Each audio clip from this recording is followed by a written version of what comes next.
नमस्कार, आप देख रहे हैं सच की आवाज़ वेब न्यूज़। मैं शशांक मिश्रा मौजूद हूँ एयरपोर्ट के जस्ट पीछे भक्ति खेड़ा गांव। आप हमारे पीछे देख सकते हैं, ये चौधरी चरण सिंह एयरपोर्ट का रडार। ये रडार है, ये हवाई जहाज़ को चलाने में बड़ी मदद करता है। लेकिन अब जस्ट हमारे बगल में देखेंगे तो उस रडार के निशाने पे ये किसान भाई मौजूद हैं, जिनकी एक गजब समस्या है। एयरपोर्ट अपने विकास के लिए इन किसानों का दोहन कर रही है और किसान अपने हक की लड़ाई हक का दाना मांगते हैं तो उनको उसके बदले में पुलिस प्रशासन और वकीलों का डर दिखाया जाता है। ऐसा सुनने को आया। उसके बाद हमें लगा कि हमें किसानों के पास चलकर उनका दर्द पूरे देश के सामने सुनाना चाहिए। तो हम यहाँ पर आए और दिखा सकते हैं आपको कि पीछे बैठे हुए किसान कितनी शांति से बैठे हुए हैं। आप देखेंगे बीच में भारत माता की तस्वीर, भगवान श्री राम की तस्वीर, संविधान के निर्माता डॉक्टर भीमराव अम्बेडकर जी की तस्वीर, नेताजी सुभाष चंद्र बोस जी की तस्वीर, शहीद आजम भगत सिंह जी की तस्वीर। ये सब आज़ादी की लड़ाई में नायक रहे। भारत आज़ाद हुआ, लेकिन आज़ादी 1947 में मिल गई। क्या उसके बाद भी हमारे देश का किसान खुशहाल हुआ, उसे आज़ादी मिली या नहीं मिली? आइए हम बात करते हैं। मौजूद यहाँ पर भक्ति खेड़ा के किसान काफ़ी संख्या में बैठे हुए हैं, बच्चों के साथ बुजुर्ग भी। दादाजी, क्या नाम है आपका? मेरा नाम भैया लाल बहादुर है। यहाँ पर धरना प्रदर्शन चल रहा है, काफ़ी दिनों से लोग इकट्ठा हैं, तो इसका कारण क्या है? यहाँ एयरपोर्ट क्या करने जा रहा है जिस कारण आप लोगों को विरोध करना पड़ा? वो अपना विस्तार कर रहे हैं, हम लोगों का विनाश कर रहे हैं। और विनाश में ये आया है कि अतिरिक्त संपत्ति पर एयरपोर्ट सब कुछ कर रहा है, उसको हम लोगों को जो है झुटला फुसला करके हम ही लोगों को बेदखल कर रहा है। तो हम अपनी मांग को लेकर के आए कि हम लोगों के उनकी मांगों में कोई अड़चन नहीं है। हम मांग अपनी हमारी वो पूरी कर दें, हम लोग अपनी मांग करते हैं, अपना विकास करें। हम तो मांगे। दादाजी, समस्या क्या है, किस कारण आपको यहाँ बैठना पड़ा? हमको तो हमारी ये बाउंड्री कर ले रहे हैं, घर लिए ले रहे हैं, अच्छा, जमीन भी ले रहे हैं, तो हम क्या करें? जो कुछ ले रहे हैं उसका मुआवजा नहीं देने तैयार? जी नहीं, बिल्कुल। अब वो कब इनके पहले क्या हुआ ये तो हमको भी नहीं पता। वो हम लोगों को तो प्रशासन यही कहता है कि तुम लोग अवैध हो। अवैध कैसे हैं? हमारा आधार है, विद्यालय है, गांव है, वोट लेते हो। अच्छा दादाजी, जो ये खेत है, ये खेत किसानों के यहाँ पर अभी मौजूद है ना? हाँ, देखिए हरी भरी फसल खड़ी है हम लोगों की, हमारे हाथ की वही सब। इन खेतों की जो खतौनी है वो किसानों के नाम पे तो होगी नहीं, इन्होंने अपनी होड़ पर प्रशासन ने जो है बंद कर दिया है। अच्छा, नहीं तो ये जो खेत है यहाँ पर किसान के नाम नहीं है क्या? नहीं, किसान हमारे पूर्वजों के नाम है। हमारे लोगों को जो है यहाँ पर जो है बंद कर लिए। अच्छा, आप लोगों को घेर दिया है? घेर दिया। उसके पश्चात जो है हम क्या जाने, ये तो हमको कुछ पता नहीं। ये खेती आज तक यहाँ आज हमारी कर रहे हैं? हाँ, हम लोग खेती किसानी। आज हमारी उम्र जो है 75 साल, और 75 साल के पूर्व में एक 1938 से ये दिखा रहे हैं। तो शासन प्रशासन के यही लोग जाने क्या है। संविधान भी बनाया, सब कुछ बना, लेकिन भक्ति खेड़ा के लिए कोई संविधान नहीं, कोई कुछ नहीं है। हम लोग उसी की मांग कर लेकर बैठे हैं कि मेरी जो ये पैतृक संपत्ति है, अगर वो लेना चाहते हैं, अपना विकास करना चाहते हैं, तो वो हमारा जो कंपनसेशन बनता है, हमारे गांव के हमारे सभी भाइयों को जो है उनका भुगतान करें। और हम अगर वो अंदर कर रहे हैं तो हम लोग तो पीड़ित हो गए कि मतलब जो है हम लोग किसी तरफ नहीं जाएंगे। न घर रहा, न खेत रहा, न रही छत। ना रही छत, न घर रहा, न खेत रहा, न रही छत। ये दर्द है किसानों का कि उनको बीच में घेरा जा रहा है। क्या नाम है भाई साहब आपका? अजीत। अजीत जी, आपको यहाँ पर जमीन पर धरना देने की आवश्यकता क्यों पड़ी? यहाँ पर धरने हम लोग इसलिए बैठ गए क्योंकि शासन प्रशासन के द्वारा और एयरपोर्ट के द्वारा जो है इनको 1947-48 से हमारे पूर्वज भी कहते हैं कि एयरपोर्ट परेशान करता रहा है समय समय पे कि जो है ये ज़मीन हमारी है। और समय समय पे ये रडार भी बनाए और उधर डीवीआर लगा हुआ डीवीआर भी बनाए थे। तो हम लोगों की शुरू से मांग यही रही है कि हम लोगों को जो ज़मीन है उसका मुआवजा दे दिया जाए और जो मकान बने हुए हैं उसको कहीं पर सुव्यवस्थित तरीके से विस्थापित करके नया गाँव बसा दिया जाए वहीं पर। और हम लोग किसी भी एयरपोर्ट के विकास में किसी भी प्रकार की बाधा नहीं डालना चाहते, लेकिन ये कतई नहीं हो सकता कि एयरपोर्ट का विकास हो और भक्ति खेड़ा का विनाश हो। ये बर्दाश्त नहीं किया जाएगा, क्योंकि हम लोगों को शासन प्रशासन द्वारा बहुत बार गुमराह कर दिया गया। जब ये रडार लगाया गया तब भी बोला गया कि आपके गांव को जो है 5 से 6 महीने में विस्थापित कर देंगे। फिर भी डीएम साहब के माध्यम से बोला गया, उसके बाद इसको विस्थापित कितने नहीं साल करा। पहले रडार लगाया गया? ये रडार जो है 2016 में लगा था। तब बोला गया था कि जो है गांव को आपको विस्थापित कर देंगे, हमारा इमरजेंसी प्रोजेक्ट है, इसको लग जाने दीजिए। यानी 4 से 6 महीने में वादा हाँ, किया। 4 से 6 महीने में आपके गाँव। क्या उनके 4-6 महीने 8 साल में भी नहीं होते? उनके 8 साल में क्या ये 1948 से आज तक नहीं हो पाए हैं। अच्छा। 4-6 महीने की बात तो छोड़ दीजिए।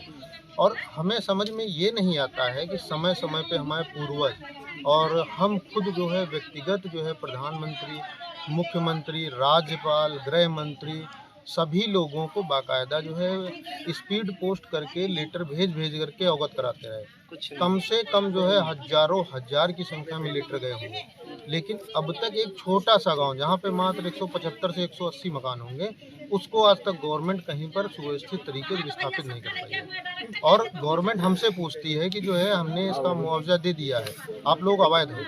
हम गवर्नमेंट से पूछना चाहते हैं या शासन प्रशासन एयरपोर्ट के डायरेक्टर से पूछना चाहते हैं, अगर इन्होंने मुआवजा दिया है तो उसके पेपर क्यों नहीं दिखाते हैं लोग कि अगर मुआवजा दिया था पूर्वजों को किसका दिया?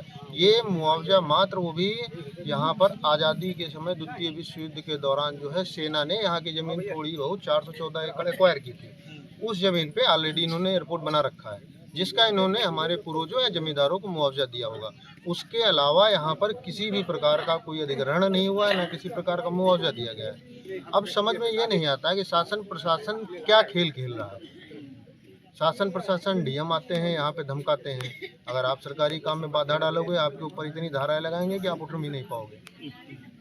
इस तरह धमकाया जाता है। यानी जो लोग डीएम किसानों को धमकी देते हैं कि आपको अंदर कर दिया जाए। एसडीएम साहब खुला धमकी देते हैं, वो तो ऐसी धमकियां देते हैं जैसे उनका कोई व्यक्तिगत काम हो रहा हो। यहाँ पे एसडीएम साहब आए, उनको जांच करनी चाहिए। जिस तरह हम लोगों को दबा रहे हैं उस तरह एयरपोर्ट से पूछे ना जाके, वहाँ से पेपर लेके आए कि ये रहे पेपर, आपके पूर्वजों को मुआवजा दिया गया, आप लोग खाली कर दीजिए।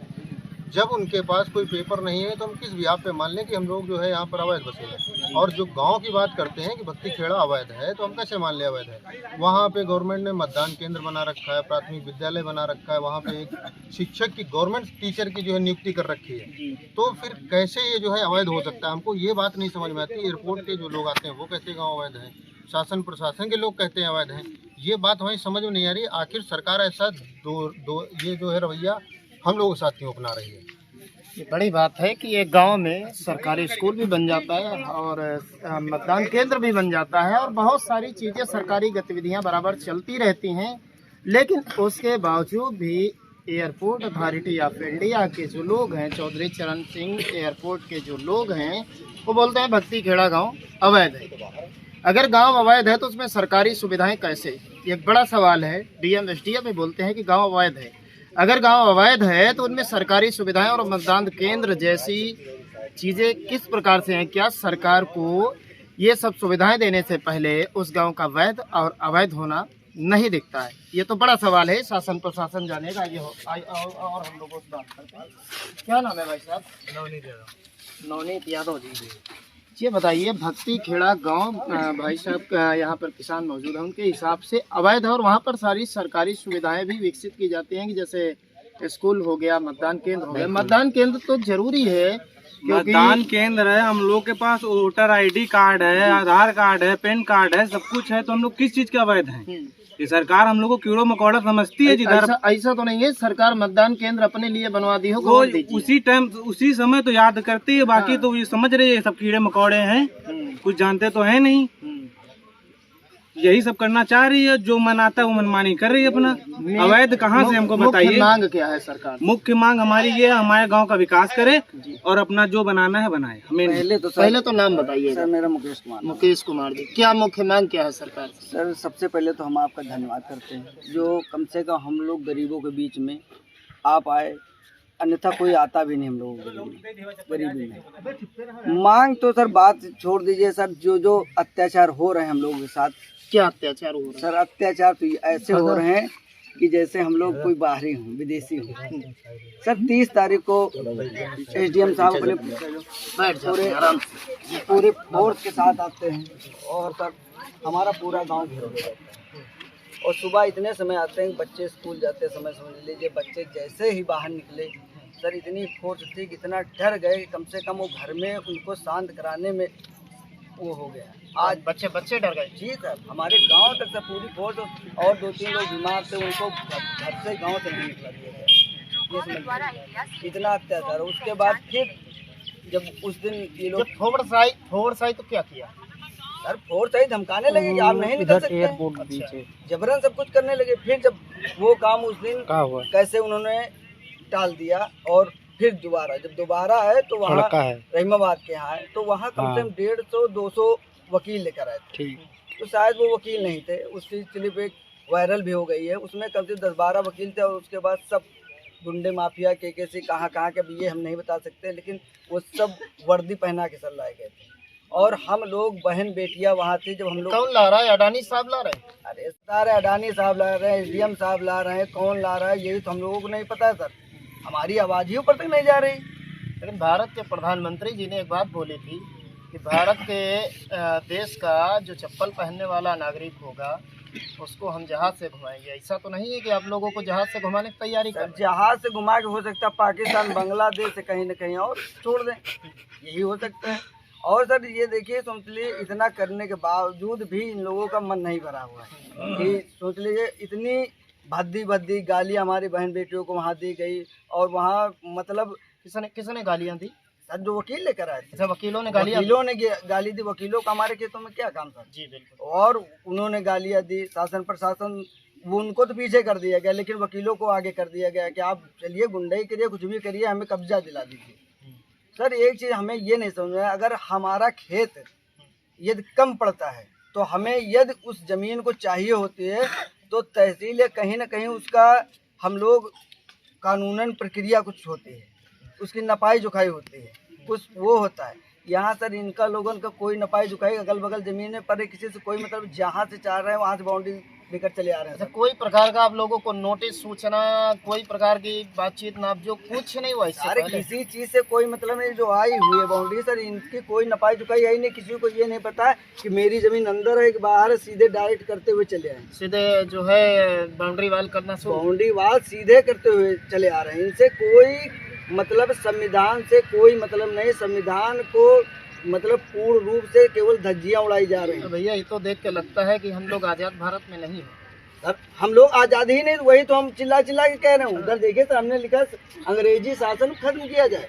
सर जब जमींदारी और अंग्रेजी शासन था, ऐसा तो अंग्रेजों के समय में होता था, जहाँ से पाते थे उसको जोत लेते थे और जिसको चाहते थे भगा देते थे। तो बिल्कुल वही सिस्टम सर उस समय वही तो मैं कह रहा हूँ, अंग्रेजी से इस एयरपोर्ट का नींव उन्होंने ही रखी। हाँ। और उन्हीं के द्वारा जो भूमि अधिग्रहण किया गया वो तो उन्होंने बाउंड्री वाल के अंदर कर ली। अच्छा, भक्तिगढ़ को अंदर कर लिया? नहीं, वो जो भक्तिगढ़ की जमीन जो थी और अन्य गाँव की, उसकी तो बाउंड्री वाल करा ली। अच्छा। और बाद में अब कहाँ से क्या प्रकट हो गया, शासन प्रशासन कैसा होगा, 2010 में सब दाखिल खारिज करा ली इसकी जमीनों की, जबकि किसानों को कोई ना नोटिस, ना पता, ना कुछ पता भी नहीं।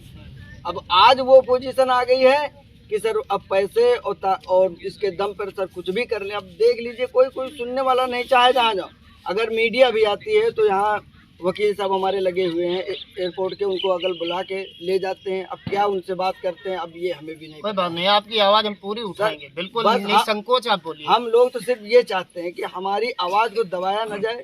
हमारे प्रधानमंत्री, मुख्यमंत्री, मतलब ऊपर तक हम लोग आवाज़ है, हमारे दुख दर्द बताए जाए। जो मीडिया आपके सामने बैठा हुआ है ना, इसको कोई नहीं खरीद सकता, आप जम के बोलिए। करीब 9-10 दिन से हम लोग भूखे प्यासे जिस पोजीशन, जबकि दीपावली भी यही हम लोगों ने मनाई। अच्छा। घर पे हम लोग दीपावली नहीं मनाए, क्योंकि हमारे जब चिराग दीपक से बुझाए ही जा रहे हैं तो क्या करें।